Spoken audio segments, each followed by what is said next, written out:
আসসালামু আলাইকুম ওয়া রাহমাতুল্লাহি ওয়া বারাকাতুহু।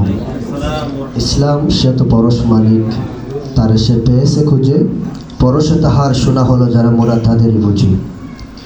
ঐতিহ্যবাহী আমাদের এই গ্রাম ও দক্ষিণ সাঙ্গর আনসারি ছাত্র মহল পরিষদের ব্যবস্থাপনায় লৌহে মাহফুজের কোরআন যাদের সিনার মধ্যে সংরক্ষিত রয়েছে, যেই জায়গায় কোরআনুল কারীম নাজিল হয়েছে, মক্কা মদিনার শ্রেষ্ঠ শিক্ষার্থী হতে পারে নাই, কিন্তু বাংলাদেশের সেই উজ্জ্বল নক্ষত্র সূর্য সন্তানগুলা বিশ্বের মানচিত্রে কোরআনুল কারীম প্রতিযোগিতায় প্রথম হয়।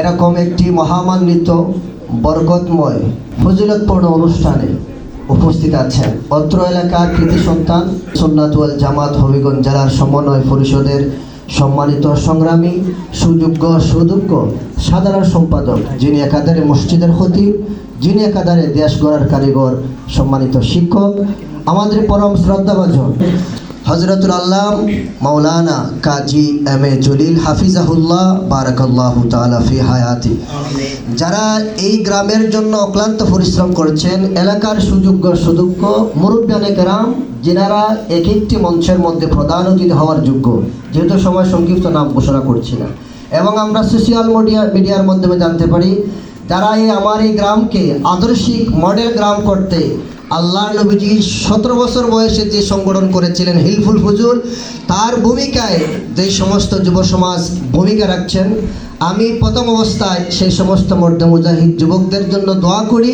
অন্তর থেকে, হৃদয়ের গহীন থেকে। আর নবী যারা আনসারি মহল ছাত্র সমাজ সহ এলাকার যুব সমাজ এই মেহনতটুকু করেছেন, আল্লাহ পাক যেন তাদেরকে আরশে আজিমের নিচে স্থান দেন, মুরব্বীদেরকে যেন নেক হায়াতে তৈয়বা দান করেন। আর যে সমস্ত হাফেজ কোরআন এখানে এসেছেন সকলকে আমি আজকের এই অনুষ্ঠানের প্রারম্ভে বলবো, আমরা দুঃখী সাঙ্গরের মধ্যে সংবর্ধনা অনুষ্ঠানের মধ্যে সীমাবদ্ধ থাকতে চাই না।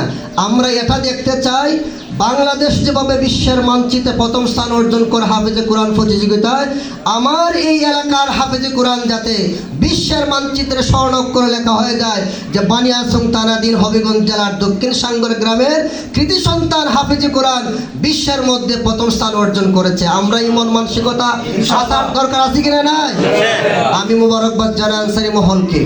আমরা শুধু এই এলাকার আমরা অবহেলিত নয়, আমরা এই গ্রামকে গৌরবান্বিত মনে করি, নিজে এই গ্রামের জন্ম গ্রহণ করে গৌরবান্বিত মনে করি। শতাধিক হাফেজে কোরআন আছে, শতাধিক উলামায়ে কেরাম আছে, আমার এই গ্রামে বিসিএস ক্যাডার আছে, পুলিশ আছে, আর্মি আছে, সাংবাদিক আছে, রাজনীতিবিদ আছে, সুবিচারক আছে, আমরা কোনো দিকেই পিছিয়ে নাই। কিন্তু আমি আজকের এই অনুষ্ঠান থেকে আমাদের এলাকার একটা জিনিস না বলে, যেহেতু আমরা ধর্মীয় সেক্টরে কাজ করি, আমাদের আশিক বাইশ হয়ে গেল মুরব্বিয়ানে কেরাম সামাজিক কাজ করে, আমরা ধর্মীয় বিষয়ে কাজ করি, ধর্মীয় বিষয়ে একটা বলতে বাধ্য হচ্ছি, আমাদের এলাকার যত ওয়াজ মাহফিল হয় অন্য কোনো এলাকাতে ওয়াজ মাহফিল হয় না।